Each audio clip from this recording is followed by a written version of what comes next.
The idea of the panel was really to talk to a group of people who are intimately involved in pairing up sponsors with events, to talk about how those partnerships work best, especially though how people on the sponsor side really evaluate pitches that they get from all kinds of event properties looking for money or product or whatnot. Both evaluate them before the event actually happens, when they get proposals, like what makes those stand out, what makes those make them sign on, but also how they measure those event opportunities after the event actually happens and decide if they really want to do it again. So we've got a great panel of people who are very, very involved in that process. I'm going to introduce you this way. We're going to start talking this way. So over here first is Andrew Klein from AEG Live. Next is Tammi Montier, not Montier. I wrote it down. I didn't even look. Tammi Montier from Revolution Marketing, and Jill Palais. That one I didn't look though. That's right. That's yes. All these French names in like job. 5 minutes. Jill Palais, who is here from Stoli at William Grant & Sons. The person who was originally supposed to be here was not available anymore, but so Jill graciously stepped in to talk. We still get the benefit of knowing how Stoli makes their decisions. So I'm actually going to start. I just want each of you to just give a very like a 30-second example of kind of a recent sponsorship agreement that you kind of worked on, just to kind of show the types of things that you guys do, and then we'll get into some questions. So Jill, why don't you start? Okay. Well, a recent sponsorship that we actually just entered into is the Barclays Center in Brooklyn. Stoli is one of the founding sponsors. We're the official vodka. And because it's such a new center, we were able to be built in organically into the entire arena. So it's been really exciting. It just opened, and it's just beginning. So it's really exciting. Very cool. Very cool. Tammi? Tammi Montier, Revolution Marketing. A recent initiative that I did was Governor's Ball in New York City, which is a huge music festival. It's probably the biggest music festival in the Northeast. And we did a Honda automotive activation on site that was very compelling, had a lot of social media components to it. We communicated with fans before the festival, at the festival very experientially, and then after the festival. Terrific. Recently, I just finished a couple deals with your favorite artist, the Biebs, Justin Bieber. We represent the Biebs for his tour sponsorships. So we did a deal with Motorola, and we did a deal with Ubisoft, which has a video game called Just Dance, and Justin Bieber's music is in the game, so it's quite an integrated relationship for both Motorola on a global level and Ubisoft domestically. So the Biebs. So a mix, but some big names. Jill, I want to start with just the idea of where you're sitting, on the sponsor side, and especially a big brand like Stoli with a product that people are gonna like, that obvious thing of, hey, we want free booze. Just talk a little bit about how many requests come in and how you evaluate those.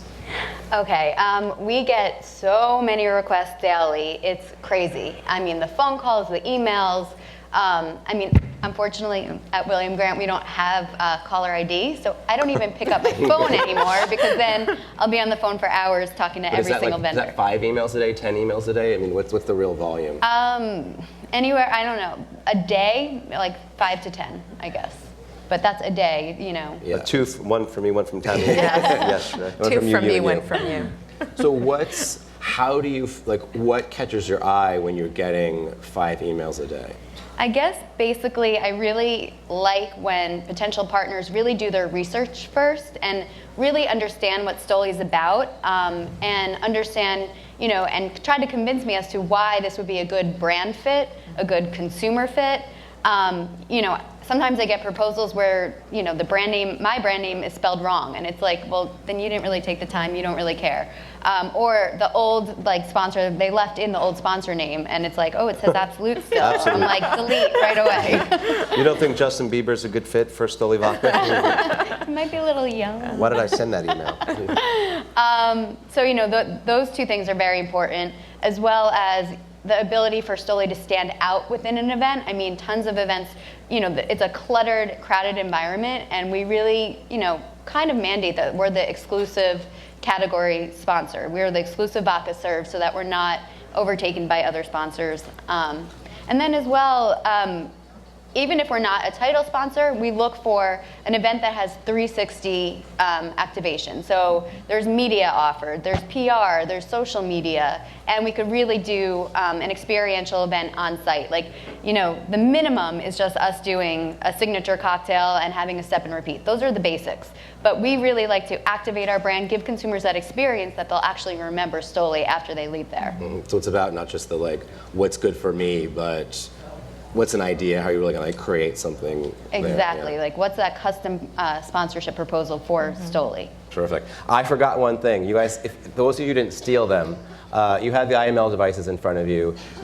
If you want to text in a question to the panel, Howard's over here with an iPad. Those questions will go to him, and we'll be able to ask your question through that device to the panel. So you can just text in, as you would on your phone, text the question. Howard will review them, and we'll check in with him in a little bit. So, Tammi, why don't you talk maybe just about an example of something you worked on recently where it was like a super solid pitch that kind of hit some of the points that Jill mentioned about really, you know, the brand, you know, liked it because it was the right opportunity for them. Well, I think Jill made a lot of really good points about potential partner being approached by a festival or an entity. You really need to take a deep dive and do a lot of research before you even approach a brand. And, you know, shame on anyone that doesn't do that, because it's really mandatory if you want to get someone's attention. And spell check is a really beautiful thing to make sure that, you know, you're not sending someone a proposal with typos or another brand name. But, you know, what I find is, you know, taking a look online at other events that brands I'm going to approach have been involved with, and getting a sense of what the essence of that brand is about from an experiential level, and then creating a customized presentation that speaks, you know, to the points of what that brand is probably going to be interested in based on what recent history shows. And I think you really need to approach it from a lot of different vantage points. In the olden days, you could just sell a sponsorship and a brand would write a check. It's so not about that anymore. It's about, you know, incorporating digital and social and all kinds of additional touch points for the brand to reach the consumer around an event, not just while they're at the event, but before the event and after the event. And we recently did, I'm just going to use Governor's Ball as an example again because it's such an amazing festival. And to someone who was speaking earlier mentioned, you know, treating sponsors properly, and that's another part of it. I think that due respect needs to be shown to sponsors, and when they're putting forth dollars to a festival, you need to make sure that you're delivering on all the assets that you promised them so that they walk away feeling really good about it and they want to come back the following year. We had an amazing experience with Camelback at Governor's Ball in June, and we did a survey of all the fans who attended the festival, and funnily enough, the free water stations it was the most popular activation, and we set these stations up all around at the festival. We sold merchandise for the brand to offset the cost of what their sponsorship involved, and all around it was just a very integrated, cohesive experience that delivered, you know, against what the brand was looking for. And you have an example of another good example of that, delivering what the brand really wanted. We overpromise and underdeliver all the time. I can't think of anything. No, I don't have a lot more to add to that. I agree with them. I think a lot of the people in the room don't have the good fortune to represent Governor's Ball or Bieber, or like you'll see Chad soon, like Bonnaroo, these big events. I think a lot of people in the room are smaller events that may be seeking sponsorships. That's a lot harder to get through to people like Stoli. Mm-hmm. So I think if I were starting my own event tomorrow, there's so many things you need in addition to cash. You need marketing. You need beverage, whether it's legally you probably can't get free vodka through a program, but you can get free water. So I think if I was sitting in your chair and you're not representing events that have 100,000 people in it, I would approach sponsorships differently. I never met anybody who didn't think that their property was Bruce Springsteen. Mm-hmm. You know, they think everything's, you know, worth tons and tons of money. But if you can go to Stoli and say, listen, you run pages in Time Out every single week, could you convert or tag your media in timeout to help promote my event? You know, I'm going to have a VIP area where we're going to get free product and free beverage. Could you barter the product? That's cash equivalent, because you would have to buy that either way. So I think that everybody needs to realize they don't have Bruce Springsteen yet, or Bonnaroo, or Governor's Ball, but you have something that maybe someone like a Stoli would want, and it's a lot easier for them to get approval to tag a print ad or a social media post or something like that, then write a check. So I think that's, you know, doesn't exactly answer your question, but I know people here don't represent necessarily Bruce Springsteen. So You both mentioned kind of the digital aspects of sponsorship now. How else is what's happening in social media affecting sponsorship agreements and also what sponsors are looking for? I think I hear a lot is just like content, that he wants something that lives on after, and sometimes you want to own the content from an event. So how is that working its way into the agreements that you guys all see? I mean, events on their own, as soon as, you know, a brand says to me, I'm going to talk to my media agency or my media buying, and they use the word CPM, you might as well hang up the phone, because it's never going to happen. But because on a CPM basis, event marketing is a horrible buy. You know, it's what I'm selling against myself. But now, if you can tag on a digital component, you know, it helps the CPM become better. Because if you're reaching 100,000 people or 10,000 people, and you break it into the check you're asking for from the brand, on a CPM basis, it's much more efficient to buy media. So if you then can now sprinkle in social media and digital, and now the numbers of people you reach are much better, and then those people, the media buyers, can maybe justify the existence of writing a check to you. But as soon as you hear, you know, CPM, you might as well just hang up the phone, because you're done. Right. What do you think about that, buyer? Well, I mean, that's a good point. At William Grant, we don't look at it that way. I think, you know, media is great for that broad mass awareness, but at a sponsorship, at an event where you could have that one-on-one interaction with the consumer, that is so valuable. I mean, especially for some of our smaller brands at William Grant, they really need that time to educate a consumer, sample them, you know, tell them why it's great. And you can't get that with media, so we look at it a little bit differently. We wish they were all as smart as you. I think it works both ways, but I think what brands are looking for now are agencies that can help them get ahead of the curve. And you know, there's Facebook and Twitter, and there are so many options out there. And I think those who will be successful going forward are the ones who are coming up with really, truly unique ideas that maybe have never been tried before, and testing the waters socially and digitally with those ideas, and you know, really pushing the envelope. That's what's going to set an experience apart. Yeah, Momentum has a term, I think it's Momentum, called Phygital.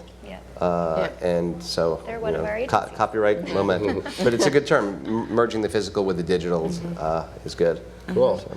I want to go to Howard in a second to see what the audience has, but I want to now just change to go like after the event. So we've talked about kind of how to make a proposal stand out, how to really like sell what an event property can do for a sponsor, but what are sponsors really paying attention to at the event, and kind of in that proof of sponsorship afterwards to say, yes, I got the value I was promised, and I will do this again? How do you measure things, Jill? So while we do sort of look at, you know, the press and media ROI, how many press impressions do we get, and all of that kind of stuff, we also look at, you know, how many customers have we been able to entertain, incentivize, if applicable, how much sales have we generated at the event, you know, because sometimes you could sell at the event, sometimes you can't. With Barclays you can, so what's the lift versus a year ago? Eventually, how does it affect our brand health measures, you know, overall awareness and attitude towards the brand and intent to purchase. Also the branded content that you talked about, that's very important. We're always looking for branded content to put on all of our digital channels. And what else?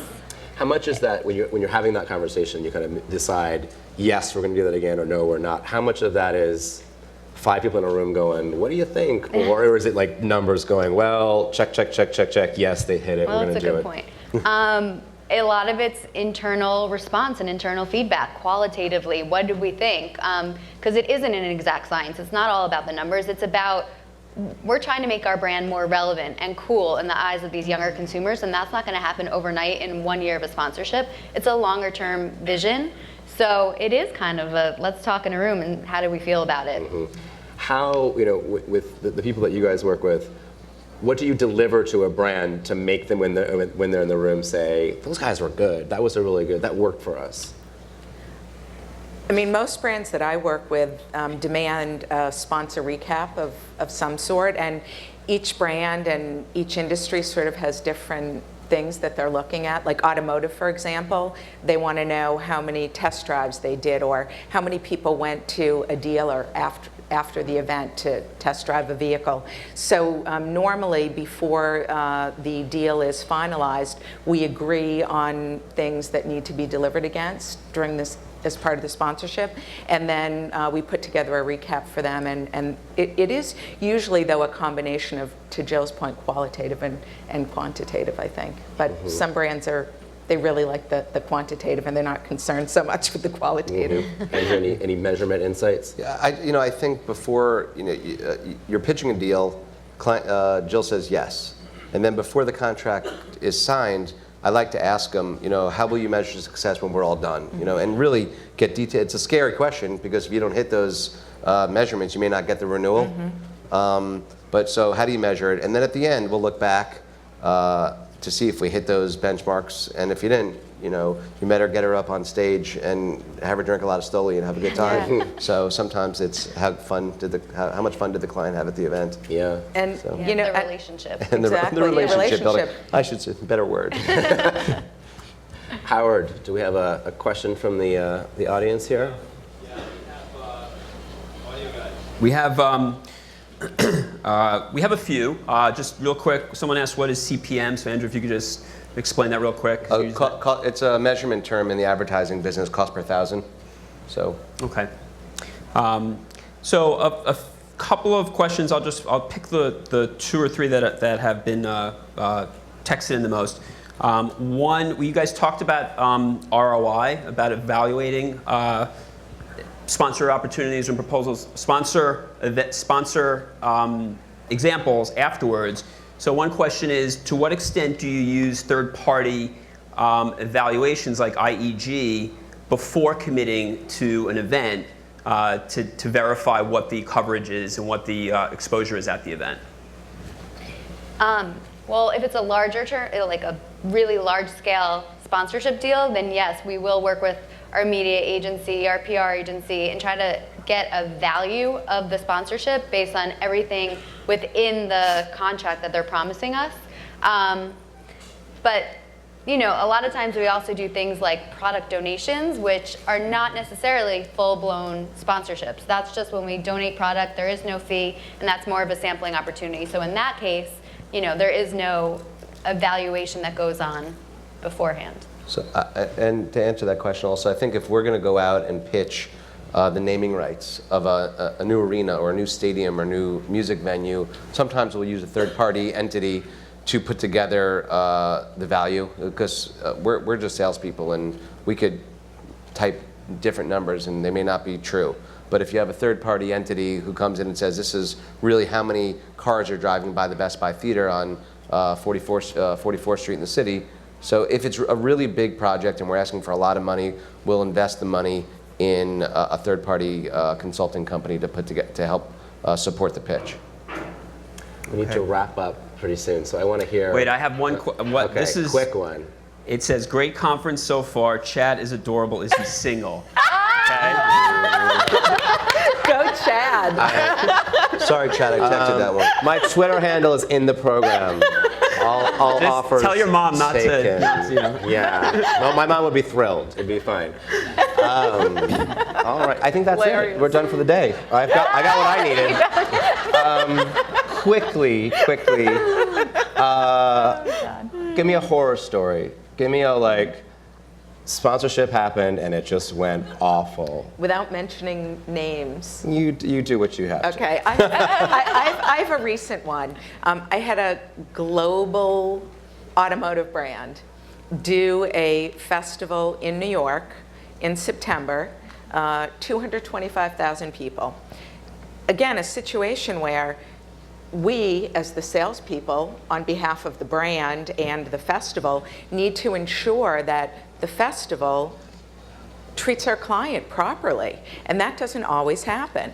And unfortunately, this client's activation was placed in an area that was not amenable to them getting the numbers that they needed of consumer engagement, and it was a flop. And we had to go back to the festival and request a refund. And that's very painful for us, especially because generally speaking, that's how we make our money, by selling sponsorships. And when our client on the festival side or the event side doesn't deliver for our client, it's really a problem. Andrew, I think you had a good I have a good turnaround one. story, right? Something that went wrong. Oh, and yeah, you yeah. made it Turnaround, work. Yeah, Yes. I forgot. I was actually so. That was on the phone. Another That's why I'm here. another automotive company was a sponsor of a country music festival, and the brand was maybe Toyota or Honda. Okay, so the main stage artist Toby Keith had a huge deal with Chevrolet. So the title sponsor is Toyota, Honda, and all of a sudden the artist rolls a Chevy onto the truck. His video is Chevy, and it was just an absolute disaster. I was home in New York, and the event was in LA. My phone was ringing all night. I didn't see. So we get a legal letter at the end of the event. I think they owed us $50,000. They wanted a discount off this deal of $25,000. And they said, we want you to come in, meet with the CEO, all these hotshots, and kiss the ring. So we go to this meeting, and we say to them, we got your letter. We agree with mostly everything. We did make a mistake, but the last piece, you said you want a $25,000 discount off this deal. And we're like, we don't agree with that. And they're all sitting at the edge of their seats. And we said, we think you deserve $35,000 back. So we actually gave them more money than they asked for. It changed the whole tone of the entire meeting. And at the end of that meeting, it was the first time we ever got a multi-year commitment for the future festivals. So it's a 100% true story. And they said it was the client said it was the best meeting they ever had, because they thought they were going to get a big fight on their hands. And we gave them more money back than they asked for, and we moved on. And then they're still a sponsor with the event. And that artist is playing again this year, by the way. So I think that's a great note to end on. Those were some great stories. Thank you all, Andrew, Tammi, Jill. Thank you so much. Thank you. Thank you.